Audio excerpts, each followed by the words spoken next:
오늘은 본문의 말씀을 통하여 가장 선하고 아름다운 것이란 주제로 말씀을 나누도록 하겠습니다. 여러분, 사울 왕이 블레셋과 전쟁에 승리하기 위해서 무슨 짓을 하지요? 하나님의 법궤를 전쟁터에 가지고 나갑니다. 그 법궤가 승리를 줄 줄 알고 법궤를 가지고 나갔다가 이기기는커녕 그만 사울 왕과 아들들이 그날 전사하고 법궤는 블레셋 사람들에게 빼앗겨 버리고 말았습니다. 그리고 승리의 기념물로 이 법궤를 뺏어간 블레셋 사람들이 그것을 자신의 신당에 갖다 놨는데 그 법궤로 인해서 가는 곳마다 크나큰 저주와 문제가 일어납니다. 그러나 두려움에 빠진 블레셋 사람들은 법궤를 이스라엘로 돌려보내자라고 하고 이 갓나안 암소의 두 마리가 끌게 하여 그것을 이스라엘 땅 기란 여아림으로 보냅니다.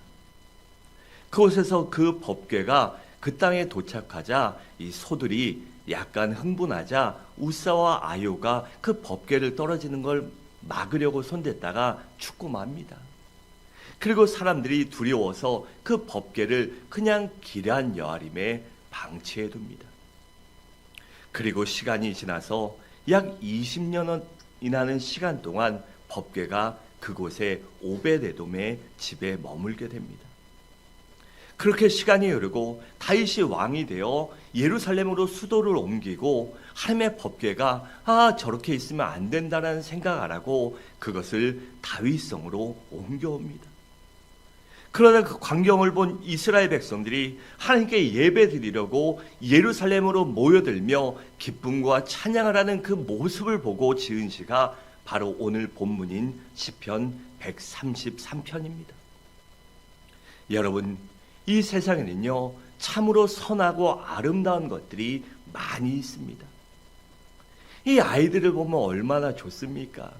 웃는 모습만 봐도요 기분이 흐뭇해지고 좋아집니다.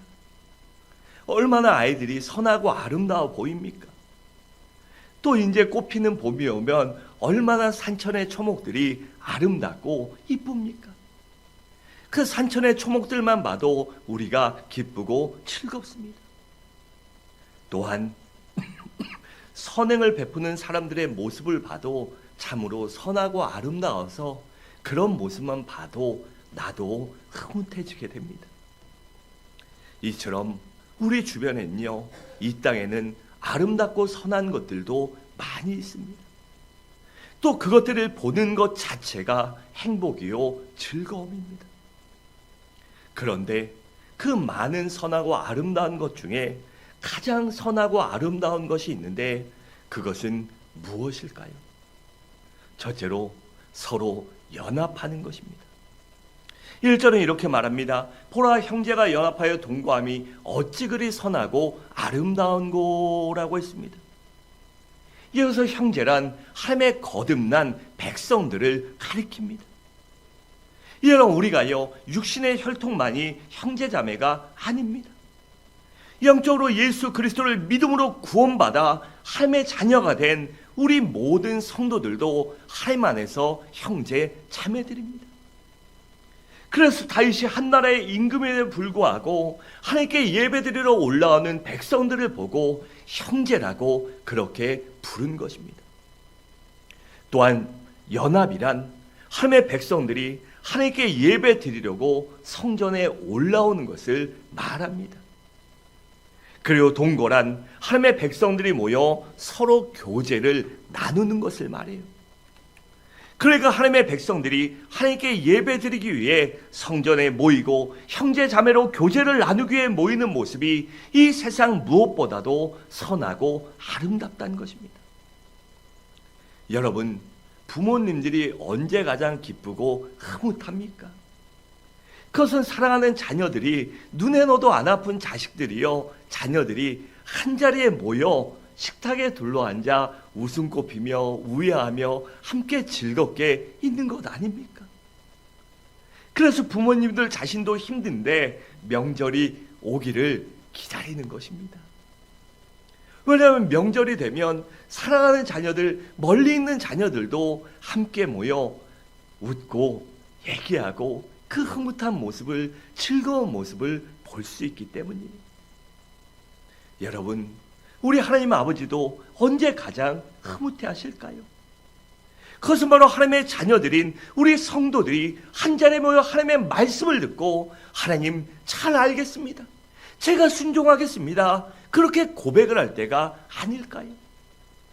또한 하나님의 자녀들이 서로 교제하며 사랑을 나누며 사이좋게 지낼 때 우리 하나님이 즐거워하시지 않겠습니까? 그런 우리의 모습을 보시면서 그것 자체로도 얼마나 흐뭇하고 기뻐하시겠습니까? 그렇다면 어떻게 해야 우리가 서로 연합할 수 있을까요? 먼저는 무엇보다도 모이기에 힘써야 합니다. 여러분, 모여야 연합할 수 있지 모이지 않으면 어떻게 연합할 수 있겠습니까? 손바닥도 부딪혀야 소리가 나지요, 부딪히지 않고 모이지 않으면 아무것도 할 수 없습니다. 여러분, 지금이야 안 하지만 겨울에 옛날 학교에서 조개탄, 갈탄, 연탄 태웠지요.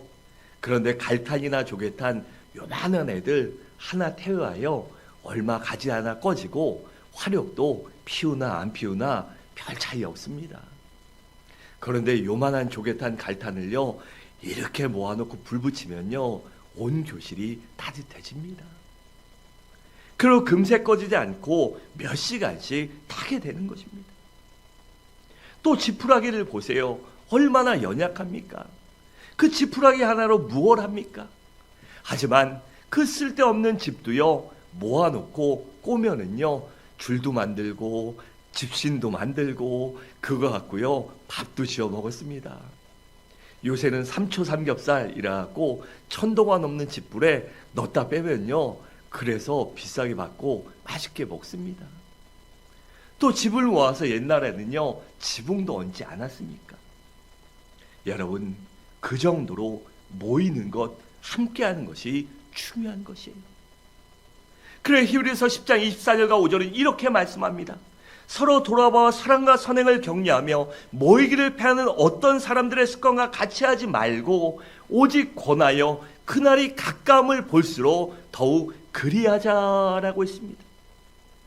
그러니까 이 말을 한마디로 말하면 열심히 모이는 것이, 열심히 함께하는 것이 바로 하나님의 뜻이라는 것입니다. 그러므로 이 자리에 있는 우리 모든 성도들 모두 열심히 모이시기 바랍니다. 예배뿐 아니라 구역 모임도 열심히 모이고 기도 모임도 열심히 모이고 선교회도 열심히 모이시기 바랍니다. 또한 연합하려면 서로 사랑할 줄 알아야 합니다. 여러분, 사랑해요. 모이기도 쉽고 함께하기도 쉽지요. 서로 미워하는데 어떻게 모이고 어떻게 연합할 수 있겠습니까? 여러분, 주님께서 우리에게 주신 새 계명은 바로 서로 사랑하라는 것입니다. 그래서 요한복음 13장 34절과 5절은 이렇게 말씀합니다. 새 계명을 너희에게 주노니 서로 사랑하라. 내가 너희를 사랑한 것 같이 너희도 서로 사랑하라. 너희가 서로 사랑하면 이로써 모든 사람이 너희가 내 제자인 줄 알리라고 했습니다. 그러니까 우리들은 예수님의 제자요, 예수 믿는 사람들이라는 증거가 바로 서로 사랑하는 것이 된다는 것입니다. 바꿔 말하면 우리 성도 간에 서로 우애하고 사랑하며 아끼며 섬길 때 바로 우리가 예수의 제자요, 예수 믿는 사람들이라는 것을 우리의 삶으로 증거하는 것이라는 것이. 그래 히브리서 13장 1절은 이렇게 말씀합니다. 형제 사랑하기를 계속하고 라고 했고, 로마서 10장 10절에서는 형제를 사랑하여 서로 우애하고 존경하기를 서로 먼저 하며 라고 했습니다. 또 요한일서 4장 20절에 보면 누구든지 하나님을 사랑하노라 하고 그 형제를 미워하면 이는 거짓말하는 자니 보는 바 형제를 사랑하지 아니한 자는 보지 못하는 바 하나님을 사랑할 수 없느니라고 했습니다. 여러분, 그렇기 때문에 하나님이 제일 기뻐하시는 것이 바로 형제 간에 서로 사랑하는 것입니다. 또한 우리가 연합하기 위해서는 성령 충만을 받아야 합니다. 왜냐하면 성령님은 우리의 모든 상황과 환경을 초월해서 우리를 하나가 되는 능력이 있는 분이시기 때문이에요. 여러분, 건물을 질 때요, 요즘 우리나라가 많이 짓는 건물 다 콘크리트를 짓잖아요. 옛날 짓는 건물들 나무가 됐든 뭐가 됐든요, 계속 바꿔주지 않으면, 나무 바꾸지 않으면 50년, 100년, 200년 못 갑니다. 하지만 콘크리트는요, 기본 70년, 100년 갑니다. 그런데 이렇게 단단한 콘크리트도요, 물과 시멘트, 이 자갈이 제대로 비벼지지 않으면 아무것도 아닙니다. 여러분, 그것이요, 비비고 잘 섞여야 튼튼해지는 것입니다. 여러분, 우리들도 마찬가지입니다. 우리가 비록 영적으로는 한 형제 자매들이지만 육신적으로는요, 모두가 다른 사람들입니다. 우리의 성별도 다르고 성격과 스타일도 다릅니다. 사랑해서 결혼한 저희 부부도요, 성격이 다릅니다. 성질도 다르고 다 틀려요. 또한 직업이나 물질의 소유도 다르고 배움도 다르고 각기 갖고 있는 인생관이나 가치관도 다릅니다. 그런데 이렇게 각기 다른 사람들이 그 다름을 극복하고 하나가 되기 위해서는 성령 충만을 받아야 하는 것입니다. 성령 받지 않으면 각기 다른 나의 목소리와 나의 생각과 나의 취향과 나의 스타일이 나오기 때문이에요.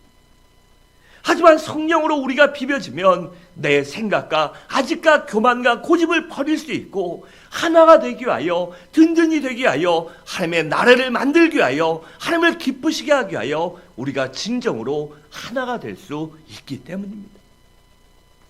여러분, 초대교회를 보세요. 그리 성령으로 충만하자 날마다 모여 떡을 떼며 교제하고 유무상통하며 살지 않았습니까? 그래서 에베소 4장 3절은 이렇게 말씀합니다. 평안에 매는 줄로 성령이 하나 되게 하신 것을 어떻게 해요? 힘써 지키라 라고 했습니다. 여러분, 교회란 하나님의 백성들의 모임이요, 연합체이고 공동체입니다. 예배의 공동체이고 생명의 공동체가 되며 말씀과 기도의 공동체이고 섬김과 교제의 공동체이며 전도와 선교의 공동체입니다. 그렇기 때문에 이러한 공동체를 건강하고 든든히 세워나가기 위해서는 바로 우리 모든 성도들이 서로 모여 연합하는 것이 중요한 것입니다. 그래서 성도가 연합하는 것을 하나님이 선하고 아름다운 것으로 보시고 기뻐하시는 것입니다. 바란데 우리 모두 이렇게 연합할 수 있는 우리 모든 성도님들 되시기 바랍니다. 둘째로, 이 세상에 가장 아름답고 선한 것은 바로 성별된 삶을 살아가는 것입니다. 우리 2절 함께 읽겠습니다. 시작.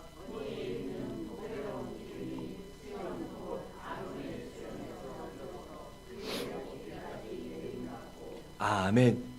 여러분, 교회란 하나님의 택함 받은 거룩한 사람들의 모임체예요. 그렇기 때문에 교회의 생명력은 거룩에 있습니다. 그래서 본문에 나온 대로, 말씀에 있는 대로 기름이 아론의 수염에 흘러오기까지 내림 같다고 그렇게 표현한 것이에요. 왜냐하면 기름이 거룩과 성결을 의미하기 때문입니다.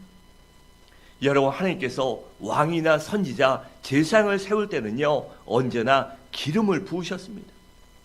특히 대제사장을 세우실 때는 거룩한 기름을 머리에 아주 흠뻑 많이 부으셨어요. 그러면 그 많은 기름이 그 제사장의 수염을 타고 내려서 양 어깨에 있는 이스라엘 12지파를 상징하는 두 견대를 적시고 흘러내립니다. 그럼 흘러내린 기름이 12지파를 나타내는 가슴의 흉패를 적시고 나중에는 옷자락까지 흘러내리게 돼요. 그래서 출애굽기 30장 28절과 30절은 이렇게 말씀합니다. 번제단과 그 모든 기구와 물두멍과 그 받침에 발라 그것들을 지극히 거룩한 것으로 구별하라. 이것에 접촉하는 것은 모두 거룩하리라. 너는 아론과 그 아들들에게 기름을 발라 그들을 거룩하게 하고 그들이 내게 제사장 직분을 행하게 하고라고 했습니다. 여러분, 그리스도인이란 누구일까요? 바로 죄악에서 구속함을 받고 건진받은 거룩한 하나님의 백성들입니다. 예수의 보혈로 구속함을 받은 거룩한 사람들이에요. 그래 베드로전서 1장 15절과 16절은 이렇게 말씀합니다. 오직 너희를 부르신 거룩한 이처럼 너희도 모든 행실에 거룩한 자가 되라. 기록하였으니 내가 거룩하니 너희도 거룩할지어다 하셨느니라 라고 했습니다. 또 베드로전서 2장 9절에 보면 너희는 택하신 족속이요 왕같은 제사장들이요 거룩한 나라요 그의 소유된 백성들이니 라고 했습니다. 여러분, 우리 모든 그리스도인, 우리 모든 성도는요 거룩한 자들, 선별된 자들입니다. 그렇기 때문에 세상 사람들과는 다르게 살 줄 알아야 합니다. 그러기 위해서 우리는 먼저는 우리의 생각이 성결해야 합니다. 왜냐하면 생각하는 것이 깨끗하지 않고 거룩하지 않으면 우리의 언행이나 삶이 거룩해질 수 없기 때문이에요. 또한 우리의 마음도 성결해야 합니다. 마태복음 5장 8절은 이렇게 말씀합니다. 마음이 청결한 자는 복이 있나니 그들이 하나님을 볼 것이며 라고 했습니다. 즉 우리의 마음이 성별하고 거룩하게 구별되어 있어야 우리가 하나님을 볼 수 있고 하나님과 교제할 수 있고 하나님의 임재를 경험할 수 있기 때문입니다. 또한 우리의 언어도 거룩해야 합니다. 에베소 4장 29절은 이렇게 말씀합니다. 무릇 더러운 말은 너희 입 밖에도 내지 말라. 오직 덕을 세운 데 소용된 대로 선한 말을 하여 듣는 자들에게 은혜를 끼치게 하라 라고 했습니다. 그래서 우리는 가능하면 우리 입 밖에 더러운 말, 악담하는 말, 안 좋은 말은 하면 안 됩니다. 여러분, 제가 목사인데요 막 된소리, 상소리 한다고 생각해 보십시오. 그거 듣는 여러분들이 시험에 빠지겠죠. 또 주변의 사람들이 보면 저게 목사는 이러고 욕할 겁니다. 그런데 해도 제가 순하게 얘기하고 누가 뭐라 해도 그냥 이러면 그 모습에 여러분들이 은혜 받지 않습니까? 우리 목사님 얼마나 속상할까. 본인 승질도 못 같은데 참으려니 얼마나 힘들까. 아유, 우리도 저렇게 살아야지. 여러분, 그렇게 하지 않을 것 아닙니까? 그렇게 하지 않겠습니까? 우리는요, 그래서 가능하면 선한 말, 덕을 세우기 위해서 우리의 입술을, 언어를 조심하고 거룩해야 합니다. 여러분, 우리나라의 옛날에요, 얼마나 옛날에 안 좋았어요. 50년대, 60년대만 해도 자녀들에게도 에이, 이럴 빌어먹을 놈. 그러니까 빌어먹고 살았습니다. 그 옛날 목사님들이 그런 얘기 많이 했죠. 절대 그런 말 하지 말아라. 이 복받을 놈, 이 축복받을 놈, 이 잘될 놈, 이렇게 하라고. 그렇게 하지 않았어요. 여러분, 그렇게 한 다음부터 우리나라가 얼마나 잘 살게 됐습니까? 그럼 여러분들도 언어가 거룩해지고 좋은 말, 덕이 되는 말을 하시기 바랍니다. 또한 우리의 몸도 거룩해야 합니다. 우리 몸은요, 우리 하나님의 거룩한 성전입니다. 또 예수의 피값을 주고 사신 우리들인데 우리가 몸으로 죄를 지으면 어떻겠습니까? 또 우리 안에 내주하시는 성령 하나님이 우리가 몸으로 죄를 짓고 살면 얼마나 근심하시겠습니까? 그래서 우리는 우리의 몸을 죄 짓는 데 사용하지 말고 하나님을 위해 사용할 줄 알아야 합니다. 그러게 거룩하게 살기 위해서 몸부림치고 노력해야 하는 것이에요. 또한 우리의 삶도 거룩해야 합니다. 그래서 우리의 삶으로 다른 사람들이 눈살 찌푸리게 하는 것이 아니라 다른 사람들이 우리를 보고 웃을 수 있게 그리스도인이다 이런 생각 들게 우리가 조심하고 거룩하게 살아야 하는 것입니다. 더 나아가 내 안에 계시는 성령님을 근심시켜선 안 되기 때문입니다. 그래서 고린도전서 3장 16절과 17절은 이렇게 말씀합니다. 너희는 너희가 하나님의 성전인 것과 하나님의 성령이 너희 안에 계신 것을 알지 못하느냐? 누구든지 하나님의 성전을 더럽히면 하나님이 그 사람을 멸하시리라. 하나님의 성전은 거룩하니 너희도 그러하니라고 했습니다. 또 고린도전서 6장 20절에 보면 값으로 산 것이 되었으니 그러즉 너희 몸으로 하나님께 영광을 돌리라고 했습니다. 그래 우리는 우리의 삶으로 하나님께 영광 돌리기 위해서, 거룩하게 살기 위해서 노력하고 몸부림치고 기도하고 성령님을 의지해야 하는 것입니다. 또한 우리의 물질도 거룩해야 합니다. 그래서 우리가 성도들은 물질을 정직하게 바르게 벌기 위해서 노력해야 하는 것이에요. 주변에 악하게 나쁘게, 우리나라 속담에 개같이 벌어 정승같이 쓴다. 우리 성도는 절대로 그런 마음가짐으로 살면 안 됩니다.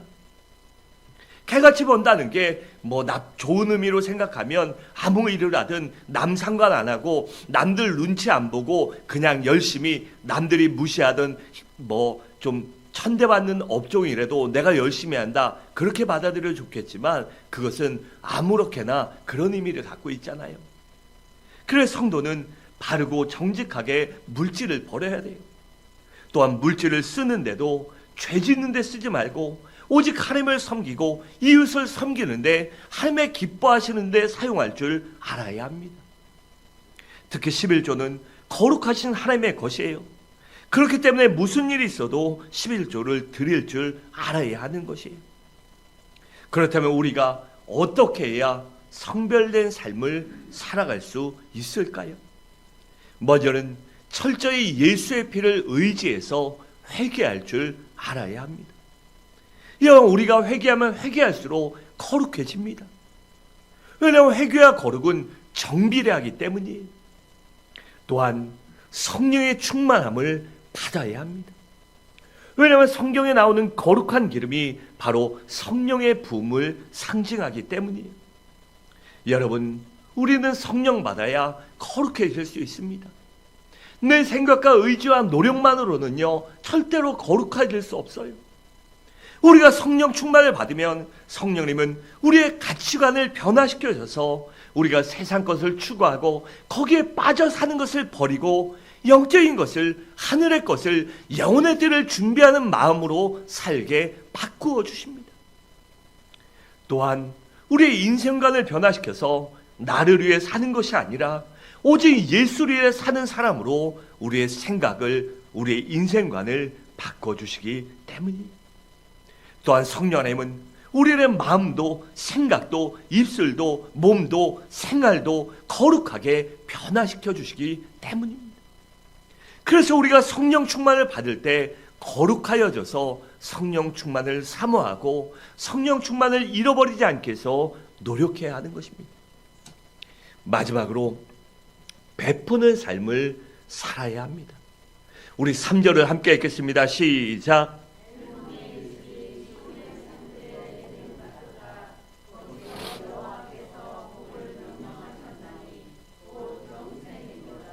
아멘. 여러분, 여기 나오는 헬몬산은요, 해발 약 2,800m나 되는 그러한 산이에요. 물론 세계적으로 보면, 우리나라에 보면 그렇게 엄청 높은 산은 아니지만 중동에 가면요, 굉장히 높은 산입니다. 그리고 해발로 따지니까 그렇지 그곳이 지형이 높기 때문에 꽤 높아요. 그래서 산 정상에는 그 중동 근방이지만 그래도 이 눈이 아직도 남아 있어요. 그래서 그 눈 녹은 물들이 내려와서 갈릴리 호수와 요단강을 이루게 되는 것입니다. 또 헬몬산은 높기 때문에요, 일교차가 심해요. 그런 일교차가 심하니 날마다 많은 이슬이 맺힙니다. 그 이슬이 많이 맺히니 비가 안 와도 거기에 있는 산천초목이 푸르르고 잘 살아갈 수 있는 것입니다.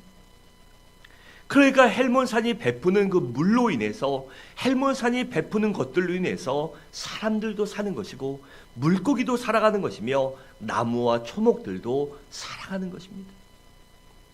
여러분, 예수님께서 왜 이 세상에 오셨을까요? 그것은 바로 사람들의 생명을 영원히 살리기 위해서 이 땅에 오셨습니다.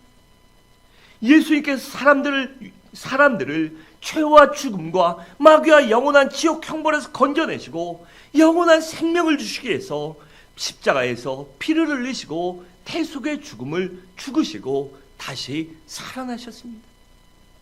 수많은 사람들을 살리시려고 당신의 살과 피를 주셨고 목숨까지도 내어주신 것입니다. 그래서 요한복음 6장 53절에서 5절은 이렇게 말씀합니다. 예수께서 이르시되 내가 진실로 진실로 너에게 이르노니 인자의 살을 먹지 아니하고 인자의 피를 마시지 아니하면 너희 속에 생명이 없느니라. 내 살을 먹고 내 피를 마신 자는 영생을 가졌고 마지막 날에 내가 그를 다시 살리리니 내 살은 참된 양식이요 내 피는 참된 음료로다 라고 했습니다. 그러니까 한마디로 말하면 십자가에 달려 피 흘려 돌아가신 예수 그리스도를 믿으라는 것입니다. 그것이 곧 예수의 살과 피를 먹고 마시는 것이요 영생을 얻게 되는 것이기 때문이에요. 여러분, 이처럼 우리 주님도 당신의 살과 피, 목숨까지도 나를 위하여, 우리를 위하여, 많은 사람들을 위하여 베풀고 나누어 주셨습니다. 그렇기 때문에 베풀고 나누는 것이, 섬기는 것이 가장 선하고 아름다운 것입니다. 그래서 마태복음 7장 12절은 이렇게 말씀합니다. 그러므로 무엇이든지 남에게 대접을 받고자 하는 대로 너희도 남을 대접하라. 이것이 율법이요 선지자니라고 했습니다. 또 사도행전 20장 35절 하반절에 보면 이렇게 말씀합니다. 주는 것이 받는 것보다 복이 있도다라고 했습니다. 그럼 우리 모두 이렇게 섬기고 베푸는 삶을 살아가시기 바랍니다. 전에 말씀드렸지만 다시 한번 예화를 말씀드리고 이 말씀을 마치겠어요. 미국의 어떤 가구점에 이 클리멘트 스톤이라는 직원이 있었어요. 그런데 어느 날 비가 주룩주룩 내리는데 가게 밖에 한 할머니가 비를 피하려고 이 가게 앞에 있는 처마에서 이러고 우두가니 있는 거예요. 그러니 그 할머니가 얼마나 안쓰럽습니까? 젊은 사람이면 그렇다 쳐도 할머니가 거기서 비 오면 서늘한데 그 안쓰러워서 그 할머니를 보고 있었어요. 어떻게 할까? 그런데 많은 사람들은 그 할머니를 신경도 쓰지 않습니다. 근데 그 할머니가 안쓰러웠던 이 클레멘트는 그 할머니를 가게 안으로 모시고 들어와서 친절하게 할머니에게 얘기도 하고 차와 다가도 나눠주며 할머니, 우리나라 그러잖아요. 어머니, 이모님 이러면서 그 할머니가 이 갈 시간까지 아주 잘 대접해 줬습니다. 그리고 어떤 차가 와서 할머니를 모시고 가지요. 그리고 그 친구는 까맣게 잊고 있었습니다.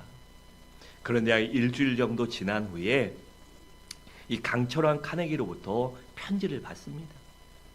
거기에는 자신의 어머니에게 친절을 베풀어 줘서 너무나 고맙다는 내용과 함께 언제 한번 자신의 사무실에 꼭 방문해 달라는 그러한 요청이 있었어요. 그래서 카네기 얼마나 대단한 사람입니까? 그 얼굴 보고 싶어서 찾아갑니다.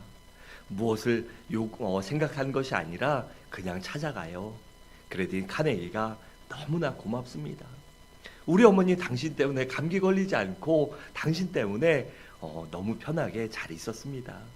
그래서 내가 그 고마움을 표현하고 싶은데 이제 내가 별장을 새로 짓는데 그 별장에 늘 가구 일체를 당신이 직접 제작해서 납품해주면 좋겠습니다. 그 들어가는 비용과 준비하는 것도 내가 다 대줄 터이니 당신은 잘 만들어서 우리 어머니 이 친절 베풀었던 것처럼 우리 어머니 생각하고 잘 만들어 주십시오. 그래 그 친구는 카네기의 도움을 받아 카네기의 별장에 수십만 달러어치의 가구를 납품합니다. 그리고 그 별장에 초대받은 사람들이 정성껏 만들었으니 얼마나 좋아 보이겠습니까? 또 카네기가 얼마나 그 사람 칭찬을 했습니까? 아 이거 말이지, 야 요즘 세상에도 이런 친구가 있더라고. 우리 어머니 그래서 내가 고마워서 이렇게 했어. 근데 잘한 것 같아. 너무 잘 만들었지 않냐? 자랑하지 않았겠어요. 그래서 그 별장에 갔다 온 수많은 사람들이 그 소문을 듣고 이 클레멘트라는 사람에게 가구를 주문하기 시작합니다. 그래서 그 사람은 졸지에 거부가 되게 됩니다. 여러분, 그 젊은 친구의 그 친절이 때로는 작은 것이었고 아무것도 아니라고 생각할 수도 있지만 그 작은 친절 때문에 그는 축복의 통로를, 그 열쇠를 얻게 된 것입니다. 반면에 안 좋은 얘기가 있어요. 이 네덜란드의 어느 시골에 오래된 교회가 있었는데 그 교회는 건축을 위해 기도하고 있었대요. 그런데 어느 날 허름하게 옷을 입은 한 노인이 찾아와서 그 교회 맨 앞에 앉아버립니다. 예배 드릴 때 맨 앞에 앉아서 드리려고 그냥 평범한 옷을 입고 온 노인이 앉아버려요. 그랬더니 한 젊은 안내위원이 와서 허름한 노인이 앉으니까 이런 거예요. 우리도 교회 자리가 있잖아요. 뭐 서양이나 동양이나 다 교회 기본 자리가 있습니다. 근데 어떤 젊은 의원이 와서 얘기합니다. 거기는 장로님들 앉는 자리입니다. 앉으면 안 되니까 뒤에 가서 앉으십시오. 그리고 행색이 허름하고 하니까 맨 뒤로 안내해서 구석에 앉힙니다. 그래 노인은 그 맨 뒤에서 조용하게 예배드리고 아무 말도 안 하고 나가요. 그런데 나갈 때 봤더니 그 허름한 노인을 잘 차려입은 세련된 사람들이 수십 명이 달려와서 호위하고 모셔가는 거예요. 그래서 궁금해서 그 안내위원과 젊은 사람들이 묻습니다. 아니 저분이 도대체 누군데, 저 허름한 분이 누군데, 대단한 거 아닙니까? 그러자 거기 있는 사람들이 이렇게 대답했다고 합니다. 저분은 스웨덴 국왕이고 오늘 이 교회가, 이 역사와 전통이 있는 교회가 어렵다, 건축해야 된다는 소식을 듣고 건축 헌금을 하려고 이 교회를 지어주기 위해서 이 교회에 왔는데 국왕님이 아무 말씀도 안 하셨습니까? 왜 아직까지 아무것도 모르고 계십니까? 그 얘기와 함께 국왕은 돌아갔다고 합니다. 그러니까 이 교회의 안내위원회 불친절 때문에 국왕도 몰라보고요, 이 나라의 임금님 몰라왔으니 얼마나 불경스러운 일입니까? 또한 교회를 건축할 그러한 좋은 기회도 잃어버리게 된 것입니다. 그러므로 여러분, 기회가 있을 때 베푸시기 바랍니다. 그것이 장차 내 자신뿐 아니라 내 자손들까지도 잘 되는 비결입니다. 또한 하나님께서는 선행하는 자, 선을 베푸는 자, 섬기고 나누는 자들을 결코 잊지 않고 반드시 갚아주십니다. 물 한 컵만 대접해도 잊지 않으시고 굶주리고 헐벗은 자에게 베푼 작은 정성도 잊지 않으시고 상을 베풀어 주시는 하나님이십니다. 그래서 하나님이 베푸는 것을 가장 선하고 아름답게 보시는 것이. 사랑하는 성도 여러분, 말씀을 마치도록 하겠습니다. 이왕 짧은 삶을 살다 갈 거라면 가장 선하고 아름답게 살아가야 하지 않겠습니까? 그러므로 우리 모두 함께 연합하고 함께 모이고 함께 더불어 주님의 몸된 교회를 세워나가시기 바랍니다. 또한 거룩하고 성별된 삶을 살아가며 할 수만 있으면 베풀며 나누며 섬기며 덕을 세우며 살아가시기 바랍니다. 그래 주님 안에 가장 선하고 아름다운 삶을 살아감으로 말미암아 하나님께서는 내세뿐 아니라 현세에서도 은혜와 능력을, 임재를, 축복을, 동행을 허락하시는 복된 삶을 살아가는 우리 모든 성도님들 되시기를 주님의 이름으로 간절히 축원합니다.